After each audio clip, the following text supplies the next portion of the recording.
जय श्री श्याम दोस्तों, स्वागत है आपका अपने YouTube चैनल सुनीता श्याम दीवानी में। तो दोस्तों, आज मैं आपको एक मोर और मोरनी की कहानी सुनाने जा रही हूँ। यह कहानी बहुत ही ज्ञानवर्धक कहानी है। जो लोग इस कहानी को पूरे मन और दिल से सुनते हैं, उसके घर में कभी भी कोई कलेश उत्पन्न नहीं होगा।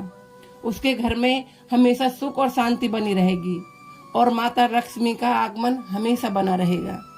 तो आइए शुरू करते हैं। एक जंगल में एक मोर और एक मोरनी रहती थी।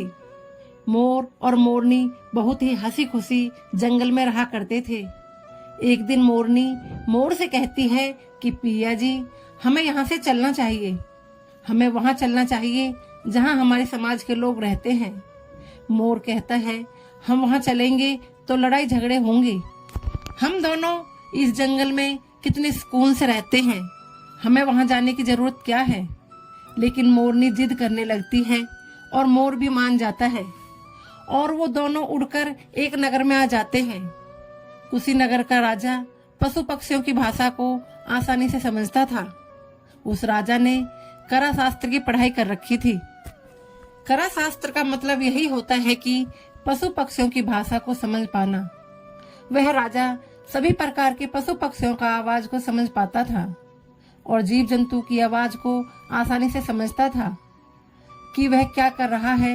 दोनों मोर मोरनी कुशीनगर में आ जाते हैं। एक दिन की बात है। राजा अपनी रानी से कहता है कि हे रानी, मुझे बहुत तगड़ी भूख लगी है, आप मुझे भोजन खिला दीजिए।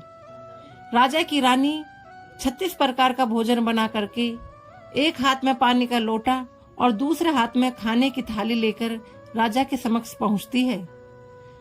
रानी जैसे ही भोजन की थाली राजा के समक्ष रखती है तो चावल का एक टुकड़ा नीचे गिर जाता है। वहीं पर कुछ चींटियां घूम रही थी तो एक चींटी चावल के टुकड़े को लेकर वहां से जाने लगती है। राजा बैठा इस घटना को देख रहा था और चींटी के पास में तुरंत ही एक बड़ा चींटा आता है और वह चींटा चींटी से कहता है, ये चावल का टुकड़ा मुझे दे दीजिए और खाने की थाली से दूसरा चावल का टुकड़ा लेकर आओ। उनके बातों को राजा सुन रहा था क्योंकि राजा जानवर पशु पक्षियों की भाषा को समझ सकता था। तो राजा वहीं बैठा सुन रहा था कि चींटा चींटी से यह बात कर रहा है। चींटी चींटा से कहती है कि मैं नहीं जाऊंगी। अगर यह बात राजा को पता चल जाएगी तो राजा मुझे मार देगा। फिर चींटा चींटी से कहता है कि तुम जाओ, राजा को नहीं पता चलेगा। चींटी फिर जाने की कोशिश तो करती है लेकिन आधे रास्ते में वापस चली आती है और चींटा से कहती है, नहीं, मैं नहीं जाऊंगी। हो सकता है राजा को पता चल जाए और मुझे मार दे। राजा उन दोनों को देख रहा था तो चींटा को इस बात का भान हो जाता है कि राजा हमारी बात को समझ रहा है। फिर से कहता है कि देखो, लगता है राजा हमारी बातों को समझ रहा है। राजा ने हमारी बातों को सुन लिया है, इसलिए वह भी देख रहा है। चींटी चींटा से कहती है, अगर राजा ने हमारी बात को सुन लिया तो अगर यह बात राजा किसी और को बताएगा तो उसी समय पत्थर का बन जाएगा। राजा चींटा और चींटी की बात को बखूबी सुन लेता है और समझ भी लेता है। राजा इस बात को सुनकर हंसने लगता है।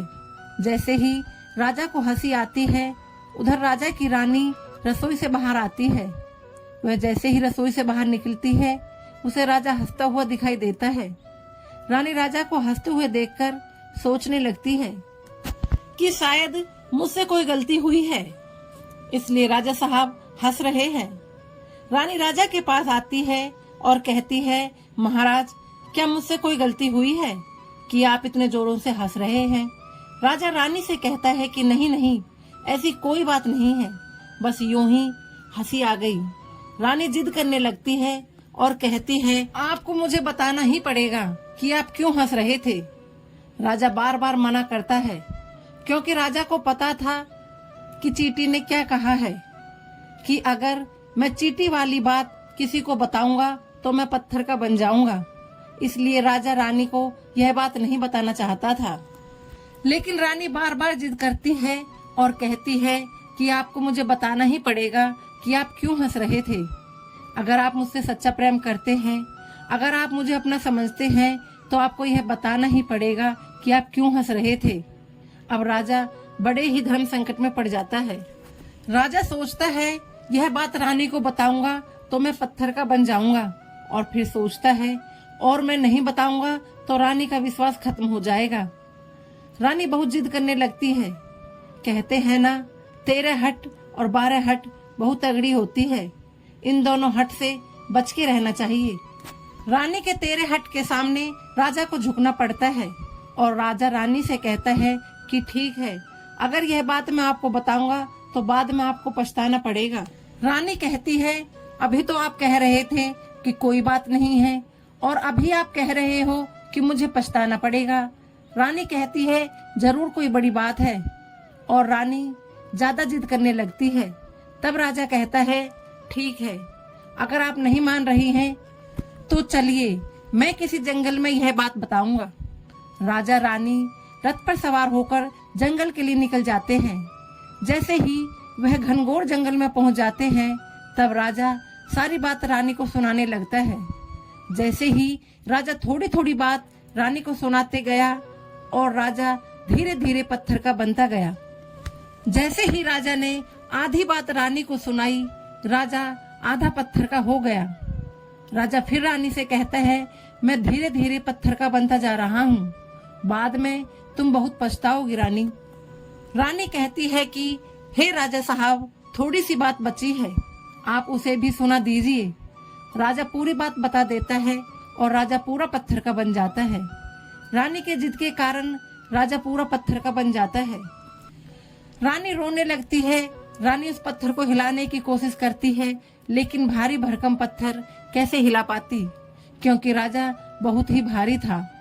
राजा पत्थर का बन जाता है और उधर रानी सर पटक पटक कर रोती है, छाती पीटती है, विलाप करती है और किसी जंतु से सहायता के लिए गुहार करती है।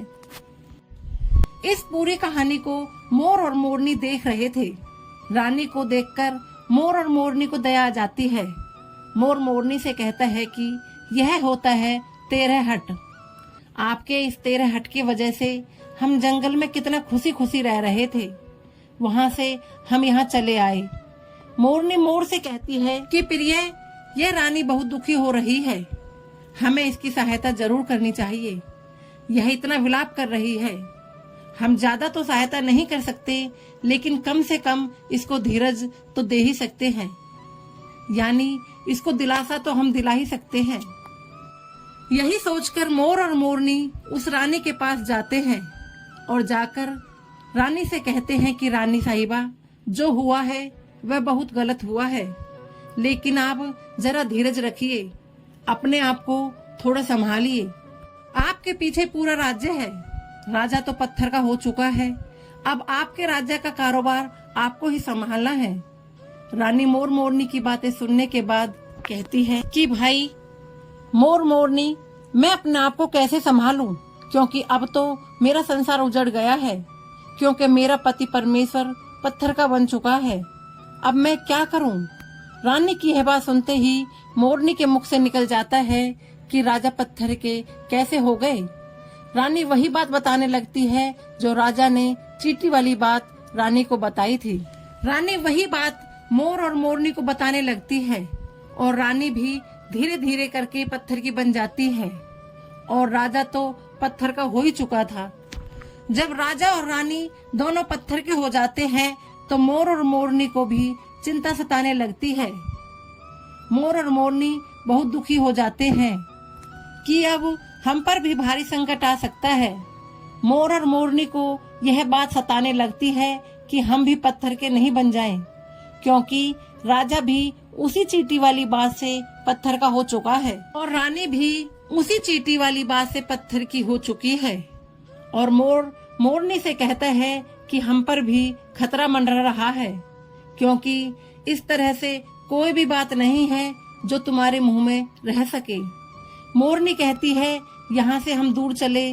मोर कहता है दूर जाने से क्या फायदा है, धरती के किसी भी कोने में हमारा पीछा नहीं छूटेगा, यह खतरा तो हमेशा हमारे ऊपर मंडराते रहेगा। अगर जाने अनजाने में भी हमारे मुंह से निकल गई तो हम भी पत्थर के बन जाएंगे। इसी बात को लेकर मोर और मोरनी बहुत दुखी हो जाते हैं। रात दिन यह सोचकर वो न भोजन करते हैं न चैन से सोते हैं। बस रात दिन उनको यही दुख सताता है कि कहीं हमारे मुख से निकल ना जाए। यदि हमारे मुंह से यह बात भूलकर भी निकल गई तो हम दोनों पति पत्नी भी पत्थर के बन जाएंगे। यही सोचकर मोर ने दिमाग लगाया कि यदि मैं सारी चींटियों को खत्म कर दूं तो यह सब खत्म हो सकता है, क्योंकि सारा करा धरा चींटियों का है। मोर मोरनी से कहता है, अगर हम सृष्टि से सभी चींटियों को खत्म कर दें तो यह सब संकट समाप्त हो जाएगा। मोर मोरनी की इस बात से राजी हो जाती है और सभी चींटियों को मारकर खाना शुरू कर देते हैं। मोर और मोरनी का इतना आतंक हो गया था कि सभी चींटियां डर के मारे अपने बिल के अंदर जाकर छिप गईं। मोर और मोरनी ऐसी निगरानी रखते और कहीं भी चींटी दिखती तो तुरंत दबोच लेते। कोई भी चींटी मोर और मोरनी की इस आतंक की वजह से बाहर ही नहीं आते थे। सभी चींटियों ने जमीन के अंदर अपना बिल बनाना शुरू कर दिया और जमीन के अंदर ही जाकर बैठ जाती। काफी समय बीतने के बाद चींटियों को भूख सताने लगी, क्योंकि भोजन तो बिल में मिलता ही नहीं, भोजन तो बाहर मिलता है। जैसे ही भोजन लेने के लिए चींटी बाहर आती तो मोर उन्हें दबोच लेता और उसे जान से मार देता। एक चींटी और चीता भोजन के मारे तड़पते हुए श्री हरि विष्णु का जोरदार भजन करने लगे। भक्ति करते करते उन्हें यह भी मालूम नहीं था कि वह कहाँ है कहाँ नहीं। वह घोर तपस्या में लीन हो गए। अंत में जाकर श्री हरि विष्णु उन्हें दर्शन देते हैं और कहते हैं कि चीटा और चींटी, तुम्हें क्या मांगना है मांग सकते हो, हम तुम्हारी भक्ति से प्रसन्न हैं।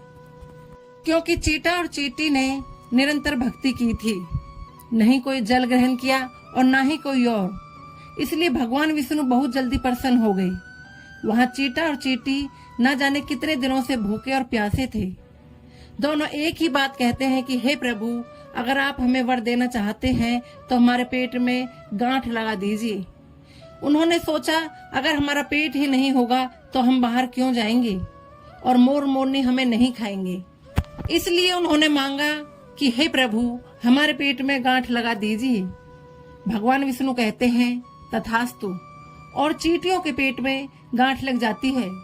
आज भी उन चींटियों के पेट में गांठ लगी हुई है। चींटी अब उनके पेट नहीं है।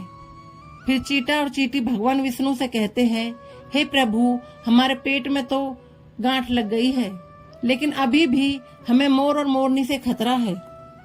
मोर और मोरनी हमारे इंतजार में अभी भी ऊपर जमीन पर बैठे हुए हैं और वो लोग हमें जैसे ही देखेंगे हमें मार देंगे। भगवान विष्णु चीटा और चींटी को मोर के सामने लाते हैं। भगवान विष्णु मोर और मोरनी से कहते हैं कि अब से तुम चींटियों का शिकार करना बंद करो। इससे चींटियों का कोई दोष नहीं है। जो दोषी था वो राजा था, क्योंकि राजा ने कला शास्त्र की पढ़ाई की थी, इसलिए वह सभी जीव जंतुओं की भाषा को समझने में सक्षम था। उसके साथ साथ वही भाषा को समझता था, उनका रूप बदलने में भी वह सक्षम था। उन पशु पक्षियों का सब रूप धारण किया करता था और जब वह राजा रूप धारण करता था तब पशु पक्षियों के साथ संभोग भी किया करता था। और जब वह पशु पक्षी गर्भ धारण करते थे तो उन्हें छोड़कर इंसान बन जाता था और फिर ऐसे पशु पक्षियों पर वह जोर जोर से हंसता था। इसकी इसी मूर्खता के कारण आज यह राजा पत्थर का बना पड़ा है। मोर मोरनी श्री हरि विष्णु से कहते हैं उसकी पत्नी का क्या दोष है। श्री हरि विष्णु कहते हैं कि उसकी पत्नी भी उनके इस पाप में भागी है, क्योंकि उनकी पत्नी अगर उनको रोकती तो वह इतना बड़ा पाप नहीं करता। इसलिए उनकी रानी भी एक पाप की भागीदारी है, इसलिए आज वह भी पत्थर की बनी हुई है। श्री हरि विष्णु के कहने के बाद मोर उनसे कहता है कि हे प्रभु, अगर इस बात को हम किसी और से कहें जो कि रानी ने मुझे सुनाई तो क्या हम पत्थर के बन जाएंगे। श्री हरि विष्णु कहते हैं कि तुम्हारा यह श्राप समाप्त हो चुका है। तुम्हें किसी से कहने पर कोई भी फर्क नहीं पड़ेगा। आप किसी से भी कह सकते हैं, तुम्हारे ऊपर से खतरा टल चुका है। मोर और मोरनी प्रसन्न हो जाते हैं। श्री हरि विष्णु अंतर्ध्यान हो जाते हैं और मोर और मोरनी जोरदार नाचने लगते हैं। उनकी खुशी का कोई ठिकाना नहीं था। खुशी के मारे अपने पैरों के नीचे देखते हुए दोनों रोने लगते हैं। मोर सोचने लगता है कि पहले से तो आज मेरा पूरा बदन सुंदर है, लेकिन मेरे पैरों का फटने का कारण क्या है? मोर के पैरों का फटने का कारण चींटी खाना था, क्योंकि उसमें बहुत सारे चींटी मारकर खाई थी और मोरनी ने भी खाई थी, इसलिए उनके पैर फट गए। आज भी कोई इंसान अगर चींटी खाता है तो उनके शरीर में छोटे छोटे दाने बन जाते हैं। यदि आप ज्यादा मात्रा में चींटी खाओगे तो आपका बदन भी फटने लगेगा। इसी तरह मोर के पैर भी फट गए थे, बदसूरत हो गए थे। इसलिए मोर अपने पैरों को देखकर जोर जोर से रोने लगा। मोरनी कहती है, धीरज रखिए, जो होना था वह हो चुका है, अब रोने से क्या होगा। मोर नाचता है और जोर जोर से रोता है, इसलिए मोरनी उसकी आंखों से आंसुओं को नीचे गिरने से रोकती है, लेकिन रोक नहीं पाती। उनमें से एक एक आंसू की बूंद को उठाती और अपने मुख में रखने की कोशिश करती है, लेकिन कितना भी रख ले सीधे मोरनी के पेट में चले जाते हैं। इस तरीके से बार बार मोरनी मोर के आंसुओं को रोकती और मोर नाचता और खूब जोर जोर से रोता। मोर के आंसू को देखकर और मोरनी के प्यार को देखकर भगवान श्री हरि विष्णु फिर दर्शन देते हैं। मोर मोरनी को आशीर्वाद देते हैं और कहते हैं कि तुम्हारा प्रेम ऐसे ही सदा बना रहे। इस आशीर्वाद से मोर और मोरनी कभी संभोग नहीं करते, क्योंकि मोर नाचता है, उसकी आंखों से आंसू गिरते हैं। उन आंसुओं को मोरनी छुपाती है और उसी आंसू के कारण मोरनी गर्भवती हो जाती है। भगवान श्री हरि मोर मोरनी को आशीर्वाद देते हैं और कहते हैं, तुम धन्य हो। एक समय ऐसा भी आएगा जब मैं तुम्हारे पंखों को मुकुट बनाकर धारण करूंगा।